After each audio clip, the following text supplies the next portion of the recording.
രാഹുൽ ഗാന്ധി വളരെയേറെ അസ്വസ്ഥനാണ്. അദ്ദേഹം ഒരു വലിയ പോരാട്ടത്തിന് തയ്യാറെടുക്കുന്നു എന്നുള്ളതാണ് അവസാനത്തെ വാർത്ത. അതായത് രാജ്യമാസകലം കോൺഗ്രസ് പാർട്ടി അല്ലെങ്കിൽ ഇന്ത്യ മുന്നണി ഒരു വലിയ പ്രക്ഷോഭം ആരംഭിക്കാൻ പോകുന്നു എന്നാണ്. എന്തുകൊണ്ടാണ് അദ്ദേഹം പ്രക്ഷോഭത്തിലേക്ക് പോകുന്നത്? ഇപ്പോൾ അദ്ദേഹം ഉന്നയിച്ചിരിക്കുന്ന കാര്യങ്ങൾ ഓരോന്നോരോന്നായി ഇലക്ഷൻ കമ്മീഷൻ തെളിവ് സഹിതം നിരത്തിക്കൊണ്ട് പൊളിച്ചടുക്കി കഴിഞ്ഞു. അതായത് പറഞ്ഞത് മുഴുവൻ പച്ചക്കള്ളമാണ് എന്ന് വ്യക്തമാക്കി കഴിഞ്ഞു. രാഹുൽ ഗാന്ധിയെ സംബന്ധിച്ചിടത്തോളം ഇപ്പോൾ അദ്ദേഹം ഈ കോലാഹലമെല്ലാം കൂട്ടുന്നതിൻ്റെ പിന്നിൽ നിരവധി കാരണങ്ങൾ ഉണ്ട്.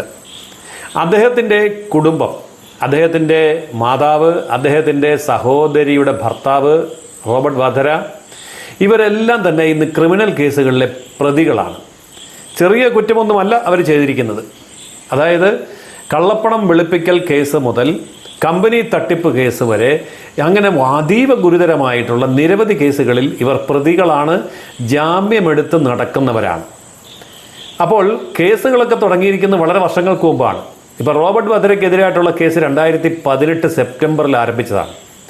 ആ കേസിനെ സംബന്ധിച്ചിടത്തോളം അദ്ദേഹം തിരിച്ചടയ്ക്കാനുള്ള തുക എന്ന് പറയുന്നത് 56 കോടി രൂപയാണ്.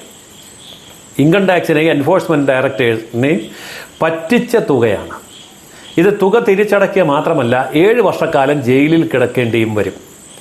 ഈ വസ്തുത ഒരു വശത്തുകൂടി നടക്കുമ്പോൾ, അത് കത്തിപ്പിടിച്ച് വരുമ്പോൾ, കേസിൻ്റെ നടപടിക്രമങ്ങളിലൂടെ റോബർട്ട് വധര എങ്ങോട്ട് പോകുന്നു എന്നുള്ളത് വ്യക്തമാണ്. അത് ജയിലിലേക്ക് തന്നെയാണ് പോവേണ്ടി വരിക. അപ്പോൾ ആ വിഷയം മറുപടിയില്ലാത്ത രീതിയിൽ കോൺഗ്രസിനെ വേട്ടയാടുക തന്നെ ചെയ്യും. അങ്ങനെയെങ്കിൽ എന്ത് ചെയ്യാൻ സാധിക്കും എന്നുള്ളതാണ്.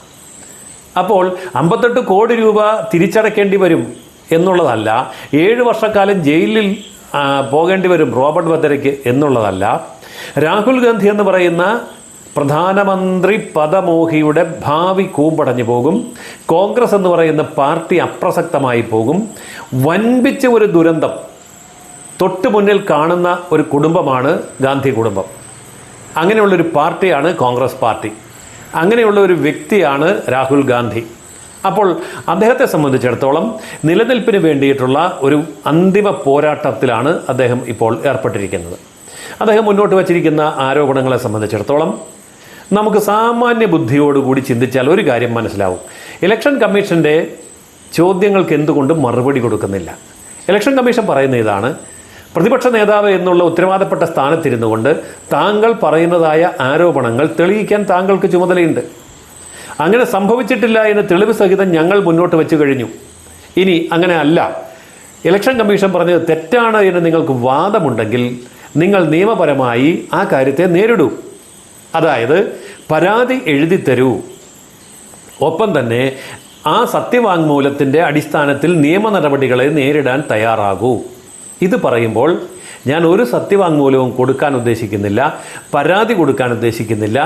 ഞാൻ ഒരു കാര്യം പറഞ്ഞാൽ അത് തെളിയിക്കേണ്ട ബാധ്യത ഇലക്ഷൻ കമ്മീഷനാണ്, അത് എൻ്റെ മുമ്പേ ഹാജരായി തെളിയിച്ചു കൊള്ളണം എന്ന് പറയാൻ ഇത് രാജഭരണമല്ല. ഇവിടെ നടക്കുന്നത് ജനാധിപത്യ ഭരണമാണ്. കോൺഗ്രസിനെ പിടികൂടിയിരിക്കുന്ന ഡൈനാസ്റ്റി പൊളിറ്റിക്സിൽ ഈ തരത്തിലുള്ള ഒരു മനോഭാവമുണ്ട്. ഞങ്ങൾ ഇന്ത്യ മഹാരാജ്യം ഭരിക്കാൻ വേണ്ടി വിധിക്കപ്പെട്ട, തിരഞ്ഞെടുക്കപ്പെട്ട, ദൈവത്താൽ നിയോഗിക്കപ്പെട്ട ഒരു കുടുംബമാണ്. ഞങ്ങൾക്കൊരു പാർട്ടിയുണ്ട്, ഞങ്ങൾക്ക് കുറേ പാർട്ടി അടിമകളുണ്ട്, അങ്ങനെ കുറേ മീഡിയ ഉണ്ട്, അവരെയൊക്കെ ഞങ്ങൾ തുയറ്റിപ്പോറ്റുന്നുണ്ട്. അപ്പോൾ ഞങ്ങൾ പറയുന്ന പോലെ അങ്ങ് നടത്തിയാൽ മതി. ഇതല്ല ഈ പറയുന്നതിൻ്റെ അർത്ഥം.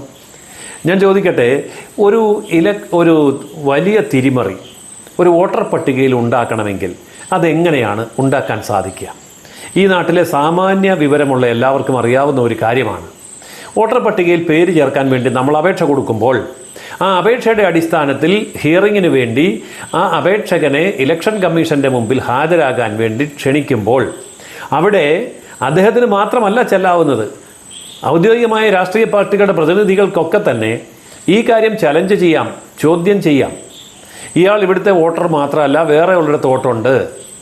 അത് ചൂണ്ടിക്കാണിച്ചുകൊണ്ട് അദ്ദേഹത്തിൻ്റെ അപേക്ഷ നിരസിക്കാൻ ആവശ്യമായ നടപടികളിലേക്ക് പോകാൻ ഏതൊരു രാഷ്ട്രീയ പാർട്ടിക്കും അധികാരമുണ്ട്, അവകാശമുണ്ട്.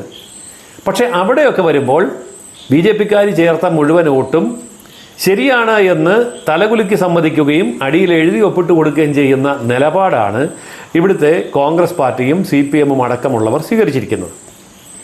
അതിനുശേഷം ഇലക്ഷൻ കഴിയുമ്പോൾ തോറ്റുപോയി, അധികാരം കിട്ടിയില്ല, പ്രധാനമന്ത്രിയാകാൻ പറ്റിയില്ല.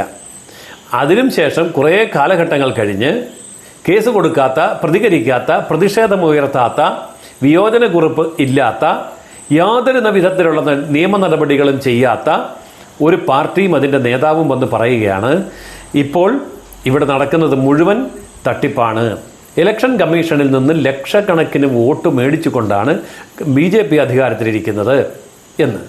എന്നാൽ ഈ ഇലക്ഷൻ കമ്മീഷൻ്റെ നടപടിക്രമങ്ങളെ നാളിതുവരെ ചോദ്യം ചെയ്യാതെ, കോടതിയുടെ നടപടിക്രമങ്ങളെ നാളിതുവരെ ചോദ്യം ചെയ്യാതെ, ഇപ്പോൾ ഇത് രണ്ടും BJP ആണ്, RSS ആണ്, ഇലക്ഷൻ കമ്മീഷൻ BJPയുടെ കയ്യിലാണ്, സുപ്രീം കോടതി BJPയുടെ കയ്യിലാണ് എന്നുള്ള ആരോപണം ഉന്നയിക്കുമ്പോൾ വിദേശ ശക്തികളുടെ കയ്യിലെ ചട്ടുകമായി നിന്നുകൊണ്ട് രാഹുൽ ഗാന്ധി ഇവിടുത്തെ ഭരണഘടനാ സ്ഥാപനങ്ങളെ തകർക്കാൻ വേണ്ടി ശ്രമിക്കുകയാണ്. അതായത് ഇലക്ഷൻ കമ്മീഷനെ എതിർക്കുന്നു, സുപ്രീം കോടതിയെ എതിർക്കുന്നു, ഭരണഘടനയെ എതിർക്കുന്നു, പാർലമെൻറ്റിൻ്റെ നടപടിക്രമങ്ങളെ എതിർക്കുന്നു, സുഗമമായിട്ടുള്ള രാഷ്ട്രീയ പ്രവർത്തനത്തെ എതിർക്കുന്നു, സുതാര്യമായിട്ടുള്ള രാഷ്ട്രീയ ഇച്ഛാശക്തി പ്രകടിപ്പിക്കാൻ തയ്യാറാകുന്നുമില്ല. ഇതല്ലേ യഥാർത്ഥത്തിൽ സംഭവിച്ചുകൊണ്ടിരിക്കുന്നത്? ഇതിൻ്റെയൊക്കെ പിറകിലുള്ള കാരണം എന്താണ്? ഇത് അന്വേഷിക്കുമ്പോൾ ഒരു കാര്യം വ്യക്തമാണ്. റോബർട്ട് വധേരയുടെ കേസ്, അതുപോലെ തന്നെ സോണിയാഗാന്ധിയുടെ കേസ്, ഈ കേസുകളൊക്കെ മുറുകി വരികയാണ്. അപ്പോൾ ആ കേസിൽപ്പെട്ട് നാളെ ഉത്തരം മുട്ടി ഒരു കോടതിയുടെ മുമ്പിലും ഒന്നും പറയാനില്ലാതെ, തെളിവുകൾ ഹാജരാക്കാനില്ലാതെ ജയിലിലേക്ക് പോകേണ്ടി വരുന്ന ഒരു കുടുംബത്തിൽ നിന്ന് ശ്രദ്ധ തിരിക്കാൻ വേണ്ടി മറ്റൊരു വിഷയം ഉയർത്തിക്കൊണ്ടുവരികയാണ്. രാജ്യവ്യാപകമായി സുപ്രീം കോടതി, രാജ്യവ്യാപകമായി ഇലക്ഷൻ കമ്മീഷൻ, ഇവരെല്ലാം തന്നെ കോൺഗ്രസ് പാർട്ടിക്ക് എതിരാണ്, ജനാധിപത്യത്തിന് എതിരാണ്, ഭരണഘടനയ്ക്ക് എതിരാണ്. ഇവിടെ ഒരു വലിയ ഫാസിസ്റ്റ് ഭരണം നടക്കുകയാണ്. അതിനെതിരെ പോരാടിയത് കൊണ്ടാണ് എന്നെ വേട്ടയാടുന്നത്, എൻ്റെ അമ്മയെ വേട്ടയാടുന്നത്, എൻ്റെ അളിയനെ വേട്ടയാടുന്നത്, അല്ലാതെ ഞങ്ങൾ കുറ്റം ചെയ്തിട്ടല്ല. ഈ ഒരു നെറേറ്റീവ് സൃഷ്ടിക്കാൻ വേണ്ടിയുള്ള പരിശ്രമത്തിലാണ് വിദേശ ശക്തികളോടൊപ്പം നിൽക്കുന്ന രാഹുൽ ഗാന്ധി. ലോകത്തെ ഏതെങ്കിലും ഒരു രാഷ്ട്രീയ നേതാവ് അല്ലെങ്കിൽ പ്രതിപക്ഷ നേതാവ് സ്വന്തം രാജ്യത്തിന് കളങ്കം ഏർപ്പെടുത്തുന്ന വിധത്തിൽ ലോകം മുഴുവൻ നടന്ന് അടിസ്ഥാനരഹിതമായ രീതിയിലുള്ള ആരോപണങ്ങൾ ഉന്നയിച്ച ചരിത്രം കേട്ടിട്ടുണ്ടോ? ലോകത്തെ ഏതെങ്കിലും ഒരു രാജ്യത്തെ പ്രതിപക്ഷ നേതാവിനോട് നിങ്ങൾ ഈ രാജ്യത്തെ പൗരനാണോ, നിങ്ങൾക്ക് പൗരത്വ ബോധമുണ്ടോ എന്ന് ആ രാജ്യത്തെ സുപ്രീം കോടതി ചോദിച്ചിട്ടുണ്ടോ? എന്തുകൊണ്ട് ഇന്ത്യയിൽ ഇതൊക്കെ വേണ്ടി വന്നു? ഇനി അതൊക്കെ പോട്ടെ, ഇദ്ദേഹം മുന്നോട്ട് വയ്ക്കുന്ന ഏതെങ്കിലും ഒരു കാര്യം, ഏതെങ്കിലും ഒരു ആരോപണം BJPക്കെതിരെ കൊണ്ടുവരുന്നത് പോലെ തന്നെ കോൺഗ്രസിനെതിരെയും കൊണ്ടുവന്നുകൂടെ? അപ്പോൾ ആ വിഷയത്തെ സംബന്ധിച്ച് നിശബ്ദത പാലിക്കുന്നത് എന്തുകൊണ്ടാണ്? ഉദാഹരണമായി കർണാടകത്തിൽ കോൺഗ്രസ് ഭരിക്കുമ്പോഴാണ് വലിയ വോട്ടിങ്ങിൽ അട്ടിമറി നടന്നതെന്ന് പറയുന്നു. അങ്ങനെയാണെങ്കിൽ ഭരിക്കുന്ന കോൺഗ്രസ് എന്തുകൊണ്ടത് നിയന്ത്രിച്ചില്ല? ഭരണകക്ഷിയായ കോൺഗ്രസിൻ്റെ പ്രതിനിധികളായിട്ട് എന്തുകൊണ്ട് കോൺഗ്രസ് അത് ഇടപെട്ടില്ല?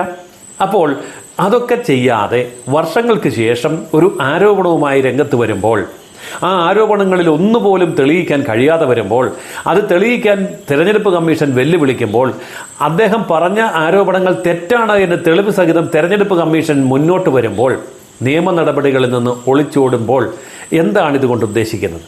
ഞാൻ നേരത്തെ സൂചിപ്പിച്ചതുപോലെ സ്വന്തം കുടുംബാംഗങ്ങൾ ജയിലിലേക്ക് പോകുമ്പോൾ ഉണ്ടാവുന്ന ജാള്യത മറയ്ക്കാൻ വേണ്ടി ഇതെല്ലാം രാഷ്ട്രീയമായ വേട്ടയാടലാണ് എന്ന് ഇന്ത്യക്കകത്തും പുറത്തും പ്രചരിപ്പിക്കാനുള്ള രാഷ്ട്രീയ തന്ത്രത്തിലുപരി യാതൊന്നും രാഹുൽ ഗാന്ധിയുടെ നീക്കത്തിന് പിന്നിലില്ല.